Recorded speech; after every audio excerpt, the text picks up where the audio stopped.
their part for what we've got going on right now. So what I'm going to do right now is I'm going to lend you a little bit of info on a little bit of using your trimmers at home for your husband or your wife, spouse or partner, and give you a little 101 on that for you today. I'm going to try to make that as quick and easy as possible. So I'm going to dive right in, and I'm going to suggest for all of you, I'm going to send you a link to Amazon that has the perfect wall device for you, the clippers, and it's going to have different colors for the guards that will really help you remember what you're doing with the length of hair that you're going to be doing for your person. So I'm going to start with Lisa here, and I'm going to use a number 2 that's going to leave her with, it's going to take up about 1/4 inch.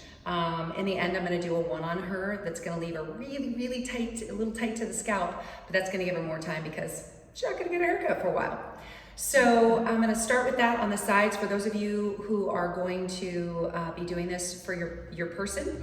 And I'm just going to start with, after they've had their cape and everything is on that you can get, I'm going to start by bringing it up parallel to the head.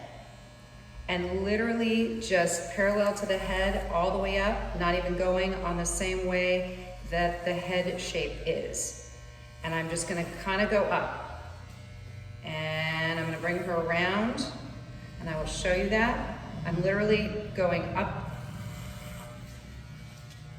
from the bottom on up, okay? And I am stopping just above the round of her head. She's got this round of her head. Here she's pretty flat, so it's easy for me not to go any further than this, where that hits the sort of round of the head. But in the back, you can feel the head shape, your person's head shape, and you literally want to just bring up those clippers to the very top, okay? So I gotta bring it in the bottom, all the way to the top, bottom to top, bottom to top, all the way around until you get to the other side of the head. All right, and I'm just gonna start with that right there. And that's gonna give you about 1/4 inch off of the hair, and that's the first place I want you to start.